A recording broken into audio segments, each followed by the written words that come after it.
There's more than one way to skin a compost. Well, you know what I mean. Today we're going to look at the first of a series of composting projects that we've been working on. Good food requires good soil after all, and although we're trying to reduce the amount of food waste that we have, it's much better to compost your scraps than to send them to the landfill. Vermiculture, or worm farming, is the process of using worms, in our case red wigglers, to turn your scraps into a nutrient-rich natural fertilizer. The worms do most of the hard work, and your plants will reap the benefits. Vermicompost is rich in nitrogen, phosphorus, potassium, and other nutrients.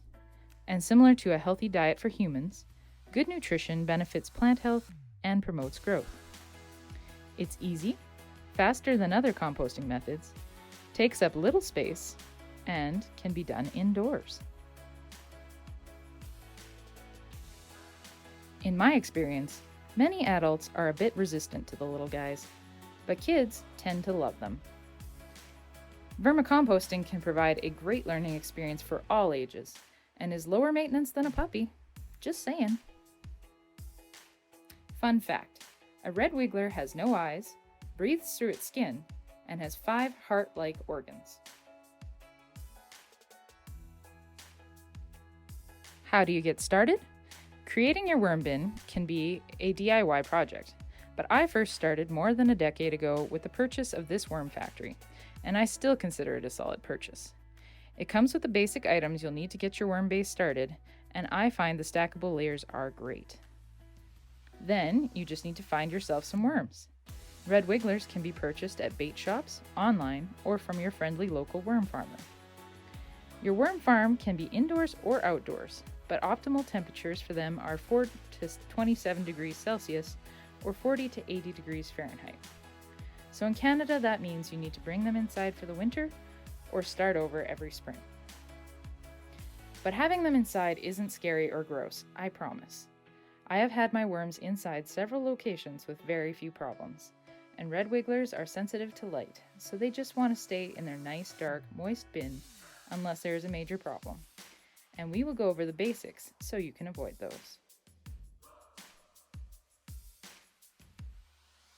Your new worm friends eat not only the scraps, but also the microorganisms, bacteria, fungi, and protozoa that show up to the decomposition party. Fun fact, there are more microorganisms in a tablespoon of soil than people on the entire planet Earth. These little wigglers enjoy coffee just like you. I bet you didn't realize you had that in common. So it's now your duty to drink coffee regularly just to feed them your coffee grounds, right? They also enjoy leafy greens, fruit scraps, veggie scraps, used tea bags, shredded newspaper and cardboard that is non-glossy, eggshells, preferably crushed, and small quantities of bread, grains, or pasta. Overall, it is also best to have smaller sized pieces rather than whole fruits and vegetables. It is best to avoid adding meat or bones, citrus fruits, spicy peppers, dairy products, fats or oils, and sugar or salt. Fun fact, I composted some mushroom grains and was surprised to find myself with some edible oyster mushrooms. If you figure out how to best add this bonus to your worm bin, let me know. Shredding paper or cardboard when you are done with it is a great opportunity to give it new life as comfy bedding for your worm friends. This is something you might also be able to source from your workplace if you have a paper shredder there. In a layered bin like this, having a layer of shredded paper in your top tray will also prevent smells and fruit flies from becoming an issue.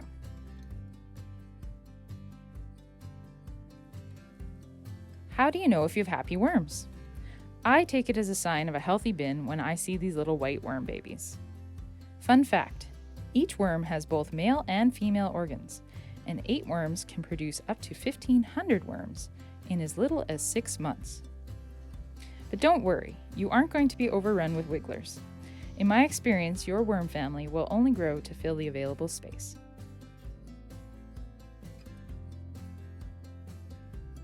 How do you reap the benefits of their hard work?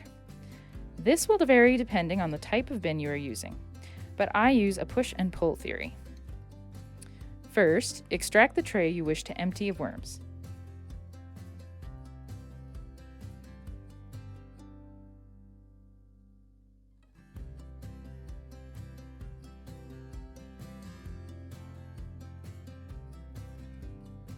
Employ the pull technique by putting a desirable item in your top active tray. Watermelon rinds are a worm fave.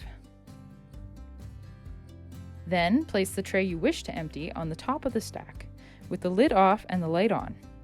This will push the worms further into the bin as they are sensitive to the light and will try to avoid it.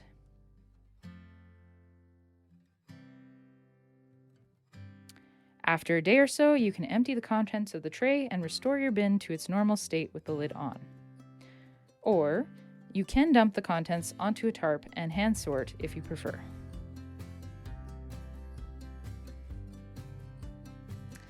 Bet you didn't think we could include tea in this episode, but you bet wrong. This is a nutrient-rich liquid that our wormy friends produce. And when you add water to it, they call it worm tea. Now, I wouldn't recommend that you brew up a cup of this for yourself, but if you add the water and give it to your plants, they will love it. But not all systems create a compost tea that can be drained off. So the best way to make a true worm tea is to use a ratio of 1 part of finished vermicompost to 10 parts of water. First, place your finished compost in a sack. Second, add it to a bucket of water and steep for 1 to 7 days.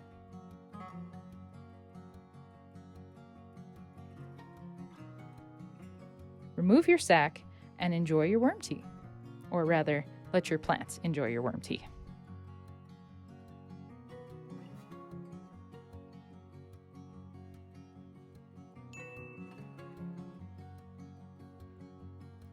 The contents of your tea bag can then be used to start seeds or sprinkled in your garden. Let us know in the comments below if you plan to start vermicomposting or how you currently use your kitchen scraps.